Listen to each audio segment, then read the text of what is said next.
నమస్తే, welcome to Telugu రాజ్యం. ప్రస్తుతం మనతో పాటు ఉన్నారు సీనియర్ జర్నలిస్ట్ భరద్వాజ గారు ఉన్నారు. నమస్కారం. నమస్తే. నేను అఖండ 2 రిలీజ్ ఈవెంట్ అయింది. అందులో భాగంగా ఏంటంటే ట్రైలర్ కూడా రిలీజ్ అయిన నేపథ్యంలో ఒక డైలాగ్, నేనే చరిత్ర, నాదే ఆ చరిత్ర అన్నట్టు కూడా బాలకృష్ణ గారు మాట్లాడారు. సో మీరు ఆ ట్రైలర్ చూసే ఉంటారు, మీకు ఏమనిపించింది, ఏం చెప్తారు సార్? అంటే టీజర్ అండి, రిలీజ్ అయింది టీజర్. ఓకే, అంటే అది ఒక రకంగా తాండవం టీజర్ అనే పద్ధతిలో ఏదో నెరేట్ చేశారు, కానీ వాళ్ళు రకరకాల ఈవెంట్స్ చేసుకుంటూ పెడుతున్నారు.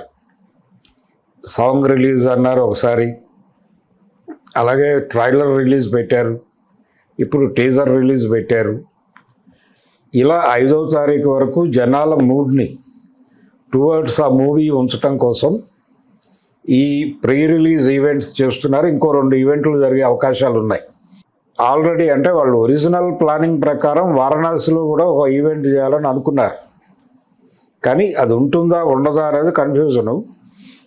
మొదట్లో వాళ్ళు చెప్పింది అయితే వారణాసి ఈవెంట్తో మొదలవుతుంది అని చెప్పారు, కానీ ఇప్పటి వరకు దాని తాలూకా ఊసు ఎక్కడా లేదు. కానీ సినిమాని ప్రమోట్ చేసుకుంటూ వెళుతున్నారు. నిన్న వాళ్ళు విడుదల చేసినటువంటి టీజర్లోను మొన్న రిలీజ్ చేసినటువంటి ట్రైలర్లో కూడా ఒకే విషయం చెప్పారు. నిన్న టీజర్లో ఫస్ట్ డైలాగ్, భారతదేశపు మూలాలను దెబ్బకొట్టాలి, మూలాలను దెబ్బకొట్టడం ద్వారా ఈ దేశాన్ని తమ అదుపులో పెట్టుకోవడానికి ఎవరో చేస్తున్నటువంటి ప్రయత్నాలకి ఇక్కడ ఎవరో సహకరిస్తున్నారు అనేది ప్రధానమైనటువంటి నెరేటివ్ ఆ సినిమాలో. ఆ సినిమాలో ఉగ్రవాదం మీద చర్చ ఉంటుంది, పెహల్గాం లాంటి ఇన్సిడెంట్లు ఉంటాయి. ఈ పెహల్గాం లాంటి ఇన్సిడెంట్లు, ఉగ్రవాదం మీద ధార్మిక తిరుగుబాటు జరగాల్సిన అవసరం ఉంది అని ఒక సందేశం కూడా నందమూరి బాలకృష్ణ గారితో ఇప్పిస్తారు. ఆల్రెడీ ట్రైలర్లో సర్జికల్ స్ట్రైక్స్ అని చెప్పి ఆయన ఆ బజూకాను ఓపెన్ చేసి బుల్లెట్ల వర్షం కురిపించడం అనే షాట్ చూసాం మనం. ఇలాంటి ధోరణిలోనే నడుస్తుంది సినిమా అంతా. మనకి మొదటి అఖండాలో కేవలం ఈ అఘోర అనేటువంటి క్యారెక్టర్ జస్ట్ ఒక ఎలిమెంట్ మాత్రమే. ఇందులో టోటల్ సినిమా దాని మీదే నడవబోతోంది. అఘోర వర్సెస్ స్థానికంగా ఇక్కడ ధర్మభ్రష్టతకి సహకరిస్తున్నటువంటి వాళ్ళని పట్టుకుంటాడు ముందు. వీళ్ళ నుంచి అంతర్జాతీయ శక్తుల దగ్గరికి వెళ్తాడు, వెళ్ళి వాళ్ళతో కూడా యుద్ధం చేస్తాడు. ఆ యుద్ధంలో భారతీయ విలువల్ని, భారతీయ ధర్మాన్ని నిలబెట్టడం కోసం ఏ హైట్స్ కన్నా వెళ్ళి యుద్ధం చేస్తాం మేము, కాబట్టి అప్రమత్తంగా ఉండండి అని ఒక సందేశం ఇస్తూ, అలాగే మీరు అప్రమత్తంగా ఉండి ప్రతి క్షణం మీ పక్కన ఏం జరుగుతుందో గమనిస్తూ ఉండండి, ఇలాంటి సందేశాలతో సినిమా ముగుస్తుంది. ఈ ప్రయాణంలో ఇప్పుడు మనం భగవంత్ కేసరిలో చూసాం శ్రీలీల క్యారెక్టర్, దాదాపు అలాంటి పాత్ర ఇందులో కూడా ఉంటుంది ఒకటి. ఆ క్యారెక్టర్ బజరంగి భాయిజాన్లో చేసినటువంటి పాపతో చేయిస్తున్నారు. ఆ అమ్మాయి పెరిగి పెద్దదైంది. ఆ అమ్మాయి ఇందులో అంటే రెండో బాలకృష్ణ ఉంటాడు కదా అఖండాలో, ఆ క్యారెక్టర్ డాటర్. ఆ క్యారెక్టర్ని ఆ లాస్ట్ అఖండ క్లోజింగ్లో నీకెప్పుడు ఏ కష్టం వచ్చి పిలిచినా నేను వస్తాను అంటాడు ఆయన. అలా ఆ అమ్మాయి ఫేస్ చేసినటువంటి ఒక కష్టంలో నుంచి, పిలిచిన పిలుపులో నుంచి ఆయన ఎంట్రీ ఇస్తాడు. ఎంట్రీ ఇచ్చిన తర్వాత అక్కడి నుంచి ఈ ధర్మ భ్రష్టత మీద యుద్ధం చేస్తూ సనాతన ధర్మ ప్రతిష్టాపన అనే పేరుతో నడుస్తాడు. ఇది టోటల్గా సినిమా ఫ్రేమ్. ఈ ఫ్రేమ్నే దానిలో చెప్పారు బలంగా. బాలకృష్ణ మార్క్ డైలాగులు ఉన్నాయి దీని నిండా. మీరు కొండలలో తొండల్ని తినే జాతి, మేం ప్రతి కొండని ఒక క్షేత్రంగా మార్చి పూజించే జాతి. ఇలాంటి కంపారిటివ్ స్టడీ ప్రోగ్రాం కూడా ఉంది. ఈ కంపారిటివ్ స్టడీ ప్రోగ్రాంలో భాగంగానే ట్రైలర్లో ఒక డైలాగ్ ఉంది, మీ దేశాల్లో మతాలు ఉంటాయేమో, మా దేశంలో ధర్మం ఉంటుంది అంటాడు. ఈ సనాతన ధర్మము, హైందవ ధర్మము ఇలాంటి పదాలు విపరీతంగా గుప్పించినటువంటి డైలాగులు ఉంటాయి ఇందులో. అంటే డివోషనల్ ఎమోషనల్ మూవీగా చూడాలి దీన్ని. దీనిలో ఇప్పటిదాకా ఇంకో క్యారెక్టర్ని రివీల్ చేయలేదు.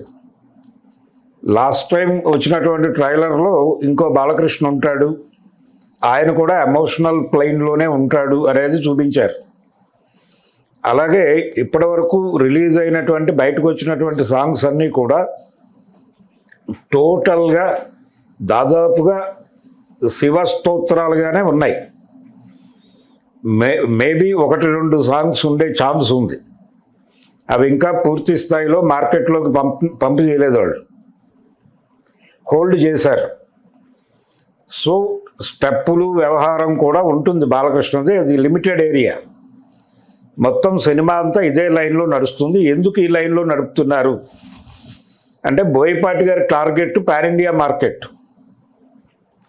పాన్ ఇండియా మార్కెట్ను పట్టుకోవాలంటే, జాతీయ మార్కెట్ను పట్టుకోవాలంటే జాతీయవాద సినిమా తీయాలి అనేది ప్రోగ్రాం. జాతీయవాదము అనగా భారతీయ జనతా పార్టీ వాదము. నరేంద్ర మోడీ గారు ఏం మాట్లాడుతున్నాడో, అమిత్ షా గారు ఏం మాట్లాడుతున్నాడో దాదాపుగా ఆ సంభాషణలు మాట్లాడేటువంటి ఒక క్యారెక్టర్. అది చాలా అగ్రెసివ్గా మాట్లాడుతుంది. ఈ దేశం ఇస్లాం మతం నుంచి పెను ప్రమాదాన్ని ఎదుర్కొంటోంది కాబట్టి చైనా నుంచి ఎదుర్కొంటోంది, అలాగే రెండో వైపు పాకిస్తాన్ నుంచి ఎదుర్కొంటోంది. ఈ 2 శత్రు దేశాలతోనూ ఎలా వ్యవహరించాలి, ధార్మికంగా ఎలా వ్యవహరించాలి, ఇదంతా మాట్లాడతారు. కానీ ఇది టోటల్గా హిందుత్వ సినిమా. హిందూ మతం వేరు, హిందుత్వ వేరు. ఇది హిందూ మతం తాలూకా సినిమాగా నేను అనుకోవడం లేదు. హిందూ మతం సినిమా అయితే త్రిశూలం పట్టుకుని అంతమందిని సంహరించుట ఈ కార్యక్రమాలన్నీ ఉండవు. ఇది హిందుత్వ సినిమా కాబట్టి ఆయన సంహారము, యుద్ధము గురించి ఎక్కువ మాట్లాడుతున్నాడు సినిమాలో. అంటే ఈ ప్రజల్ని ఒక సరైనటువంటి నడవడికలో పెట్టటము అనే కార్యక్రమం కన్నా కూడా దీనికి బయట నుంచి వాటిల్లుతోంది అని చెబుతున్నటువంటి ప్రమాదాల గురించి ఎక్కువ మాట్లాడతారు. ఆ ప్రమాదాలని నిలువరించడానికి ఏం చేయాలి అనే దాని మీద ఎక్కువ కాన్సన్ట్రేషన్ ఉంటుంది. అలా ఒక హిందుత్వ సినిమాగా దీన్ని తీర్చిదిద్దటం ద్వారా వాళ్ళు ఎలాగైతే జాతీయ స్థాయిలో అత్యధిక స్థానాలు గెలిచి 3వసారి అధికార పీఠంలోకి వచ్చారో, నేషన్ మూడ్ అలా ఉంది అనే కోణంలో ఈ సినిమాని డిజైన్ చేశారు. అది అర్థమైపోయింది. టోటల్గా ఇప్పటివరకు బయటకు వచ్చినటువంటి ప్రమోషనల్ కంటెంట్ మొత్తం ఇదే చెప్పింది. ఇది జనామోదం పొందుతుందా లేదా అనేది ఇప్పుడు చూడాలి. రేపు 5వ తారీఖున థియేటర్లోకి వస్తుంది. కంటెంట్తో సంబంధం లేకుండా Balakrishna emotion, Balakrishna dialogue delivery style, ఆయన త్రిశూల విన్యాసాలు, వీటిని ఎంటర్టైన్ చేసి జనాలు కొంత డబ్బులు ఇవ్వచ్చు లోకల్ మార్కెట్లో. కానీ ఇదే ఎమోషన్ తమిళనాడులో వర్కౌట్ అవుతుందా, లేకపోతే హిందీ మార్కెట్లో వర్కౌట్ అవుతుందా అనేది చూడాలి.